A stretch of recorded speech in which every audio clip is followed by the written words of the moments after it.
Coach, first half, was that any carryover of some of the stuff you saw in the days between Selection Sunday and the first round game, or what did you see from? Yeah. Don't want to make it sound like an excuse, because there's no excuses. I mean, if your leg hurts real bad, it's not an excuse. I have no feeling in my right hand, it's no excuse. There's no excuses in sports, But the truth of what I've seen is, ever since Sunday, the emotional devastation of this team. I never saw the same team since then till now, and I've known that, and obviously tried really hard to, we tried hard to pick them up and try to say the right things and all that, but some things are just bigger than words that you can give, and we can criticize. I could criticize and say, well, you should have got over it and became exactly the person, the player, the team that you were before that, but I don't know if that's totally fair. So what I saw, starting that Sunday, every single practice, our first game, the practices since, and in the first half of this game, was a team that's wounded. And again, that's not an excuse for, we lost, they beat us. And by the way, they played great, deserved to win. But I wish, our guys would not have ever had to feel what they felt. You talked about the other night after Nichols about how it wasn't your strongest performance, but you got through, and then the first half tonight. But then the second half, much better. What changed in the second half? Because I think it's just this, the season's over. So for me, and obviously you can ask questions of this game all you want, which is fine, but to me, that it's not about this game. The season's over. Can't do anything about this game. But this game was lost partially because we were not the team we have been all year, and that's not to take away from Washington State. They were great, and it's not to say that had we been our normal selves, that then we would have won the game. Of course, I'm not saying that. What I am saying is we would not have had a half like that. But what I'm so proud of this team on 100 levels and one, maybe 101 now, because that was a great effort the second half. I mean, it was that was licking wounds and digging deep, like we've seen them do many times, and turning the game all the way from 19-4 to a 4-point game. And of course, we couldn't finish, and we didn't finish, and so they deserve to win. But I'm proud of them for that. I'm not surprised. There was no way, when these guys, that they were, they were not going to lay down. But my thing to them was, I just not to question. So it's too late to question. Why didn't they get in? But what I told them is that 100,000% by their efforts and their commitment and their togetherness and 100 other things, they played their way into be 100% a deserving participant in the NCAA tournament. And there's just no words that I could ever give them to make that feel better.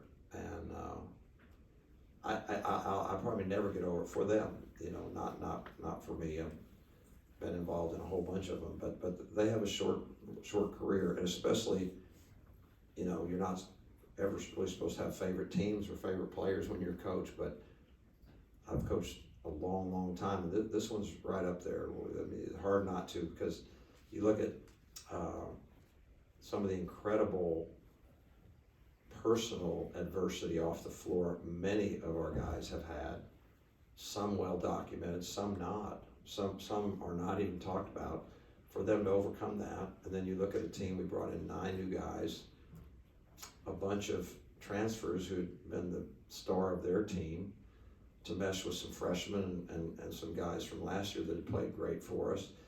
That's not necessarily the recipe for a team going to have great chemistry. There's only one ball, and so to watch this group sacrifice for each other, to be unselfish, to show tremendous character, to show tremendous effort, You guys watch this team all year to watch the effort that they gave throughout the whole year in the defensive end. Were outsized pretty much every night, and were able to neutralize so many nights on the boards. Not tonight. That's the long and the short of the game. Other than what we've already talked about. Obviously, we got destroyed on the boards, but just so many things that they've been fantastic, and I'm grateful for them, and I'm proud of them, and probably most of all, I hurt for them because they didn't get what they deserved, and that's the hardest part. Watching Kendrick tonight, 30 points, and who knows if he'll be back or not, but if that's his last game in Moody, I mean, what can you say about that performance, and then just overall looking at what he's accomplished here? Well, yeah, if he's not back, what an amazing 3-year run that he's had, and he did that, as we all know, with this year. To be the player of the year on its own is incredibly difficult to do, but we know what all he was going through behind the scenes emotionally. It's kind of mind-boggling, really, that he has that kind of strength and fortitude. But he also, like everyone else, had to play through a COVID year last year, which is surreal, and found a way to everybody just kind of plowed through that, even when we got shut down. And he's just been fantastic. I mean, he's just, I don't know how many records he has, but he's been a great player, and we'll see what the future holds. I hope that his future is a long time in basketball. That's my wish for him, and I think that will be the case. Looking back at kind of this team coming together and this whole season, is there anything that you would change for, whether it was building the team, whether it was putting it all together, I'd probably have to think about that. There's nothing on my mind, but I might. There hasn't been something on my mind all along going, wish we would have done that. But I might after, when you're in the heat of the season, you don't do much. There's not any much reflecting going on. It's just the clock's ticking on the next game and the next practice and all those things. I don't really have that right now, but it may come to me at some point. Do you have you had any talks with SMU about your future extension? No, but I'm sure, obviously not during the season, but I'm sure that we'll sit down real soon and have those talks. Do you expect to be back here? So, what, I really don't want to talk about that. What I want to talk about is, because I think that's our eye not on the ball. The ball is the players. Having our eye on the ball is those guys that are in there right now. And we've got guys, their career's done, so I really, I don't want anything to be about me, to be honest with you. And I'm just proud of them. I can't thank them enough, the effort, and when you're on the inside of it, or if you've ever played a full season or coached it or whatever, it's probably so much different than when you're on the other side of it, because you see firsthand, front row seat of how difficult it is, how difficult when things are even going well, let alone when there's incredible adversity thrown upon guys. And then this team played under tremendous pressure for a long time down the stretch, trying to earn the deserved place to get a bid to the tournament. Incredible pressure. We didn't put it on the board, but it was, we just said, hey, we're all game 7 now, and that started a long time ago.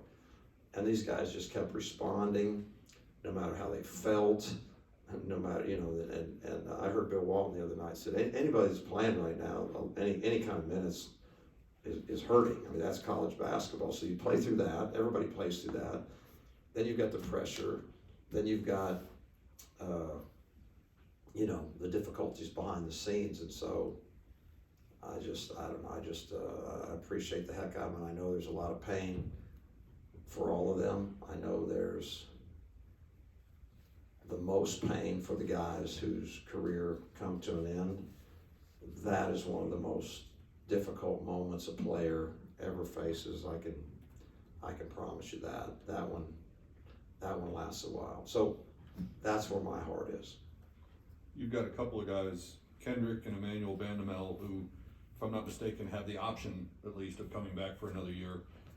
How do you navigate those conversations, helping them decide whether to move to the next chapter of their lives or help SMU by coming back for a year? And do you have to finalize your own future before you even have that talk? Well, no, we need to start having those talks, but with the players, and I learned a long time ago, and I guess it's not set in stone, but it's something I was taught, and I really believe in that, and it helps simplify it as a coach. It helps simplify some of your decisions.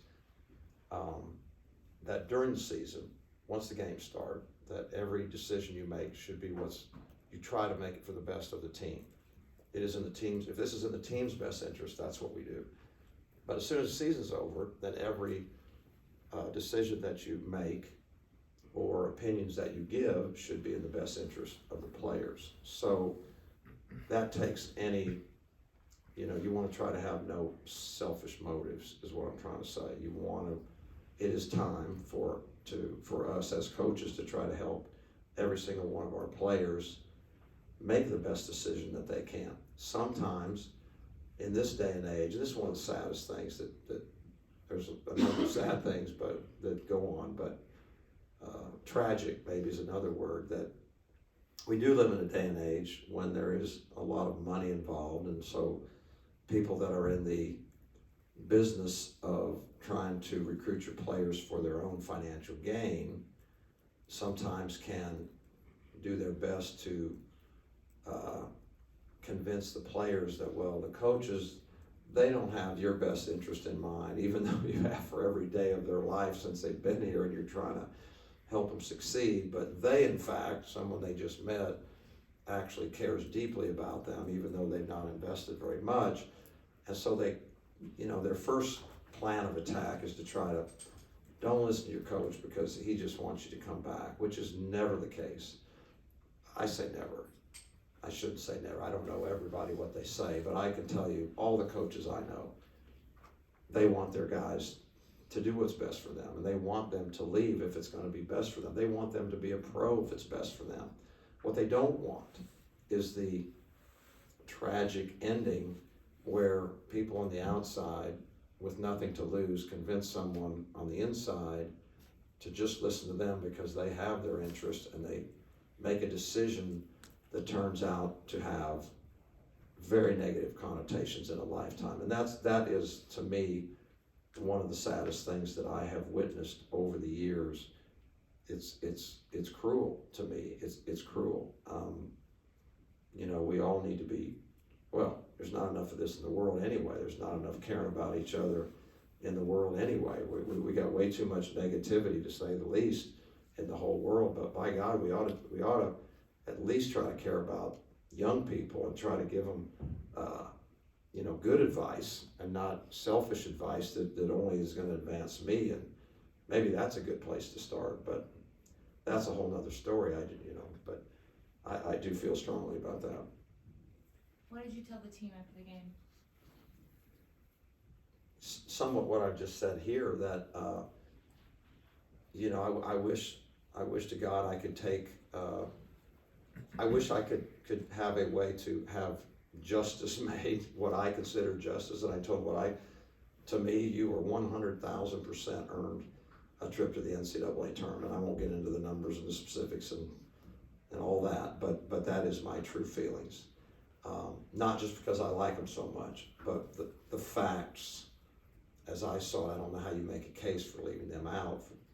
And I'm certainly not trying to kick someone else out that was in, but that team should have been. I want them to know you deserved it. I want them to know that we have no excuse for losing, but at the same time, I understand today, that sometimes emotional pain doesn't heal with a magic wand or a day and a half. Sometimes it runs pretty deep.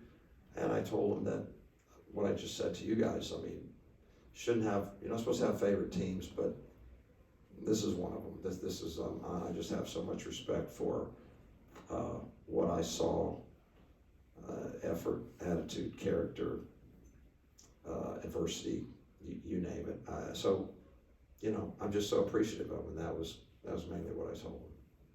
You've said in years past that one of the tough things about postseason tournaments, whether it's conference tournament or NIT or NCAA, one of the disappointments is that only one team ends it with a victory. But you've also talked about how much you love postseason basketball. Do days like today change your love of postseason basketball? No, no. I wouldn't say, I mean, every losses are awful. Every loss is just god awful. Ask any player, any coach. They're awful. Everyone hates them and everyone fears them, and it's the worst. So this is a loss today, so it feels like a loss, but not because of when it was. And actually, it would have, you know, probably felt worse had we gotten what they deserved and then lost. That probably would have felt even worse, you know, in my opinion. So no, I doesn't change that at all. No. Anything else? Okay. Thank you. Thanks, Coach.